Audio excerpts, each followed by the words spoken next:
Alright, excuse me, we're gonna go ahead and start. First of all, I'd just like to sort of introduce why we're all here. Of course, we're here to speak with Mr. Lewis, and it's from the Florida District's perspective, it's really an opportunity to be able to sort of capture this, the history of Key Club and be able to speak with Mr. Lewis about how the organization's changed, how it's developed, and really find out where our roots are. So to introduce the people that are here, of course, Mr. Lewis, the first International Key Club president.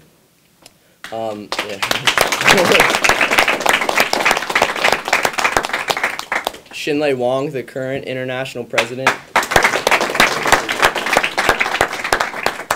From Wisconsin. Yeah, all the way from Wisconsin. All the way from Wisconsin.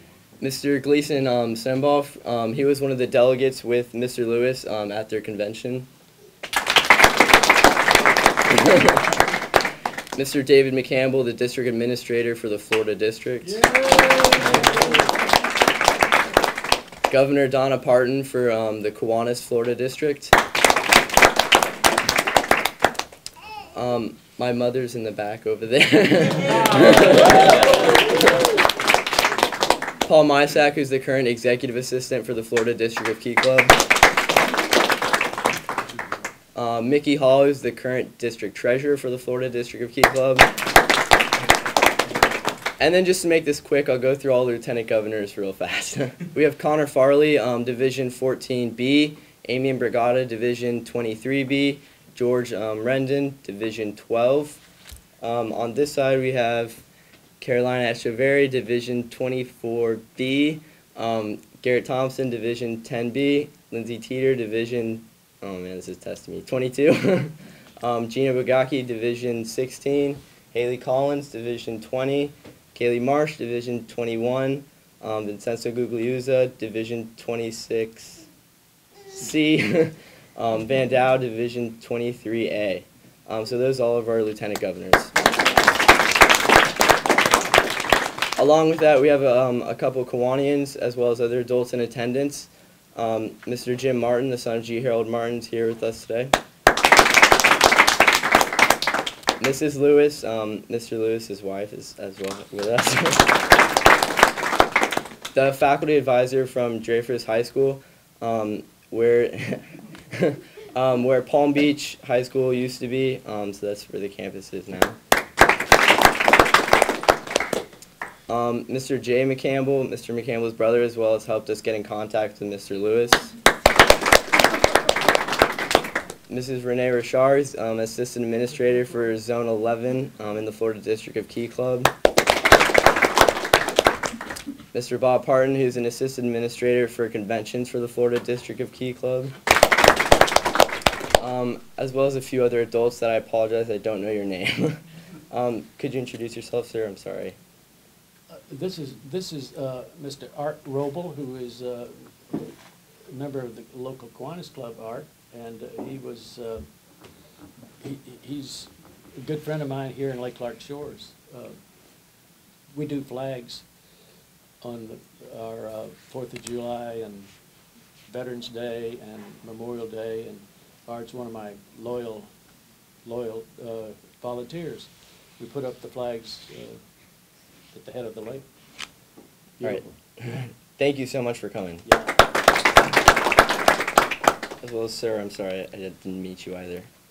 I'm Bill Fetty. I'm secretary of the West Palm Beach Downtown Club. All right. Thank you very much.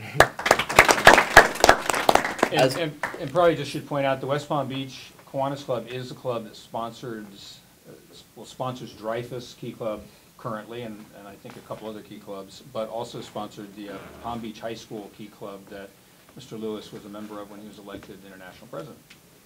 Yeah, so thank you very much. As well as Mr. Stephen Cummings, who is here with the Florida District as well. All right, and with that, I think we're going to go ahead and start. Oh, okay. All right. So the first thing that we're interested to hear, Mr. Lewis, is just to, for you to tell us what you've done since the time that you graduated from high school. In other words, who is Malcolm Lewis? Okay, I got that question ahead of time, and and I've got to say that I want you to understand that when we were in high school, World War II was going on, and it was a trying time for us, but we were doing great things in Palm Beach High. But my life was when I graduated. I graduated in 1944. Snooky and I double dated that night. We had graduation and had our dates and had a great time and so forth. But the first phase that I had was to prepare for the military. The draft was going on, and I had just turned 17, and I did not, I knew that I was going to be going into, everybody was going to go in. We had a lot of high schoolers that went into the military while they were in high school and or were drafted. And this was something that my dad wanted me to do, and I wanted to do too, because our congressman had indicated that perhaps there was an appointment open for Annapolis. You've heard of Annapolis, I'm sure.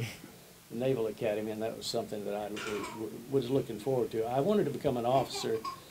I didn't want to be drafted, so that went on and found out that there was no appointment. But anyhow, I went to a school in Alabama called Marion Military Institute. It's in Marion, Alabama. And I got there, my dad drove me up there, and on the radio, when we got there, it was on June the 6th, 1944. You know what day that was? It was D-Day, the landing in, on the coast of France. We had it on the radio. And I stayed at Marion for about 9 months, and I was getting classes ready and so forth, hoping that I would get an appointment. Turned out I didn't. There was no appointment available, so I came home. And when I was home in January and February of 1944, several of the key clubbers were coming home from the service, and they were on leave. Bobby Underwood, Charlie Large were key clubbers ahead of me, and I didn't see Charlie, but I saw Bobby Underwood. He happened to be trained as a gunner on B-29s. The B-29s were the fighter bombers for the Pacific. Bobby Underwood was killed, was lost over Tokyo a few months later. Charlie Large, his mother was she was the head of the playgrounds in Palm Beach, and she used to get a letter from Charlie once a week, and he ended up in the Rangers. And I remember Mrs. Large telling me, reading these letters to me, and I knew him well. And Snooky, you remember Charlie. And one week she didn't get one, and Charlie was killed in Vichy, France, as a Ranger in 1945. Come May of 1945, I was still didn't have the appointment. I was having some problems with a physical, so I joined the Navy. Was sent to Bainbridge, Maryland, and that was interesting. First thing they did was shave my hair off, and it hasn't come back since. Well, that's serious. It was. This would be a good time to point out that in high school, if you find Malcolm in that picture there in the front row, his nickname was Brillo. Yeah. The scrubbing pad Brillo. He did. Snooky and I, we have a lot of fun together. We always have and still do. But anyhow, I went in the Navy, and I was there I'll never forget it. First morning we had breakfast. There were 10,000 sailors there being trained. And if you understand, in May of 1945, the war in Europe was over. It was VE Day. But the military, they were ramping up for the invasion of Japan. MacArthur had moved the forces right close to Japan. So the war wasn't over in VE Day, but while I was in the Navy, I got my appointment, and it was to the United States Military Academy. And I was glad to get out of the get out of the Navy and go. Well, the first meal I ever had, they had beans for breakfast. You ever heard of Navy beans? Well, that's exactly what we had. And I went to the military academy in my Navy uniform. That was and the first, I don't know if you know what's going on at the military academy your first summer there, but it's called Beast Barracks. And I often wished I was back in the Navy that summer, but it didn't work out. But be that as way as it may be, I had a military career from 1945 through 1989. Well,